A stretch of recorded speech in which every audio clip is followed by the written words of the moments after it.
Here, it's the military-industrial complex.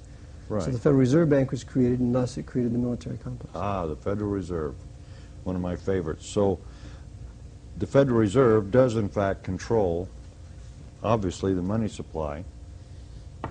Well, it's debt money. It's a fiat currency. It is legal tender. According to the law, it's legal tender, not lawful money. Right. Lawful money is gold and silver coin. Legal tender is whatever the Congress wants to make legal tender. So the Federal Reserve's debt dollar that most people place a value on, they place a value on it because that's what they're told the value is. That's right. It's all a matter of faith. It's like an indulgence. Right. It's paper indulgences. Remember, a dollar is 412 grains of silver. Right. It's not a piece of paper. Exactly. But we don't know that. Or well, we weren't most taught people, anything. I know. So, but actually people are spending debt. They're trading debt. We're a nation of thieves. These pieces of paper are created. We're told to use it as money. So you give me a legitimate service, and I steal your labor from you by giving you a Federal Reserve note. Exactly. And then somebody performs for you, and you steal their labor from them with your Federal Reserve note. So we're a nation of thieves, and we steal from each other every day. And then the IRS steals a portion of our labor. Oh, the purpose for the IRS is just to keep track of whatever you've made and whatever you've spent it on, so they know where to tighten up and further destroy the middle class. Yeah, so inflation is a result of the Federal Reserve, not of supply and demand. Oh, no. Inflation is always created. In fact, inflation is a hidden tax. Yeah. See, I did a little bit of time in college. You thought I was going to say jail, didn't you? I've done a little time in college, and my professor wouldn't agree with that. He actually taught me in college that supply and demand dictated inflation. Well, and I said, I don't think so, and he said that I was wrong, and but he was wrong. See, anybody that's trained in Keynesian economics, which is what the Federal Reserve is based upon, that's their theory. Well, we know John Maynard Keynes was a wicked and evil man. He was a sodomite. He used to buy the young boys in Morocco and use them for his own personal whims. This very same John Maynard Keynes was at the Treaty of Versailles at the peace when they swindled the Germans. This was a very evil and sinister man, and it's his system of economics is taught in every major university in this country, which is a sheer farce. So I was taught this, that's what happened in my university. Okay, so they control the money. What about the education? Same thing. I mean, all education doesn't come from organized religion. There's a state responsibility for education. I would think it's supposed to be county level, but it's really not. It's federal level. So are they controlling the federal government? That's correct. The Jesuits control the federal government through the Council on Foreign Relations. The CFR again. The CFR. Well, the president of Fordham University, the Jesuit president, is a member of the Council on Foreign Relations. Okay? And whatever the Jesuits participate in, they control. So there it trickles down. There's our education problem. CFR is a trusted third party. The CFR controls housing, education, and welfare. What about food?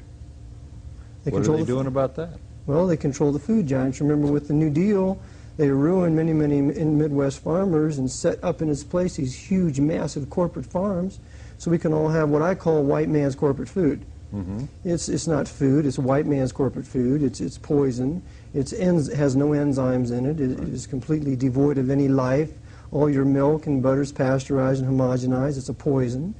And you top that off with some vaccinations and immunizations, and you really got some sick people. Which is exactly what we have. Yeah.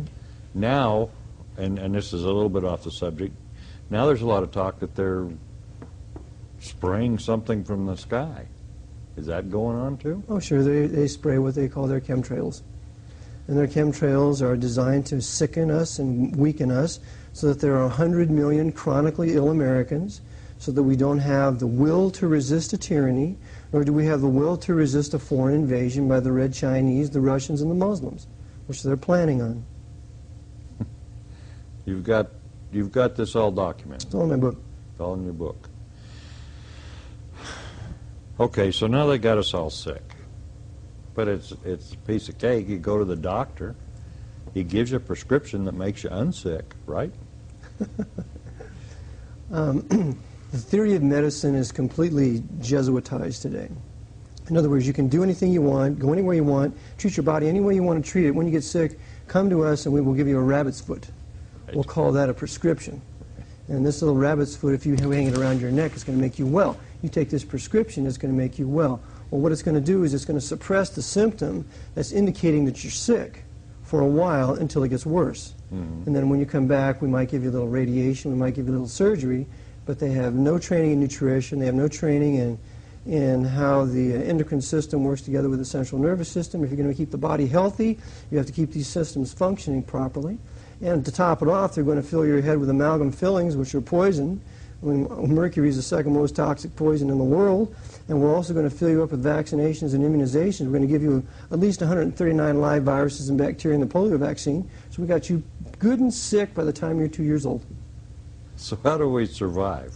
We have to separate from all this. We can't vaccinate our children. We educate our children at home. We get our teeth fixed with ceramic fillings and other things that are non-toxic to us. We eat food not from the grocery stores. We stay out of the grocery stores because they're places of poison unless you know you're getting pure organic food there. We don't eat anything homogenized or pasteurized. We have raw goat's milk. We have raw butter. And we don't adhere to these false fears of salmonella. Right. Well, that's how they get by putting all the additives in our food, is to protect us. Everything is emotion-based. I mean, silly things, and I say silly, but gun control is not about guns, it's about freedom. But they use emotion to stir people up, saying, if we do this, this happens good.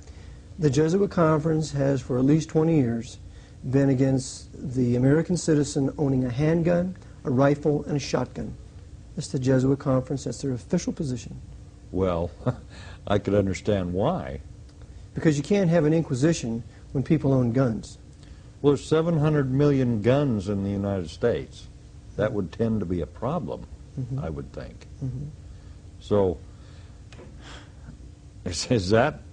I mean, let's assume that this is all planned for a basic takeover of the country, and I'm going to say assume, because well, that's what they've written. Okay, that's what they've written. They've written. They're not going to get there as long as we're armed with knowledge and with weapons. I'm not a gun nut; I could care less. But if we have knowledge, they lose, right? Well, you need the knowledge, but then you need historically in the past, you need to have the Bible in your language so you can pray to the Lord and seek His face so He can answer your prayers. And then you need also a gun, because we white Anglo-Saxon Celtic Calvinists are the only ones who won for ourselves political liberty, and we did it with first the sword of the Spirit, which is the Word of God, and then we did it with also the sword of just defense. That's what John Knox called it when he spoke against Mary Queen of Scots. So you need the sword of the Spirit was protected with the First Amendment, and the sword of just defense was protected with the Second Amendment. Right. So that basically boils down to a spiritual thing. Right. Is as far as I'm concerned. And there's a lot of people, and then they throw up this argument also. They say, well, the Bible means this exactly, that they've described one God. But yet there's other people that say their God is this, and these people say their God is that. But yet their God is teaching the exact same thing everywhere. So it's really, it doesn't matter what you call them. It's the same God, basically. Well, it does matter, because we're going to speak historically now. The Dark Ages were all across Europe. English, French, German, Dutch, Spanish, Italians. They were all under the heel of the Pope. The Pope ran the kings. The kings ran the people. Okay? That's how the Dark Ages ran. Well, how did we get out of the Dark Ages into the modern era? Well, it started first with the revolt in Holland with what later became the Dutch Republic, when there were great revivals and men were preaching from the Bible, and many thousands of Dutchmen were getting saved in open-air preaching. And as a result, then these Dutchmen said, we have a word from God here in the Bible, the Word of God. We don't need the priests anymore. And so this greatly upset Rome, and so the Jesuits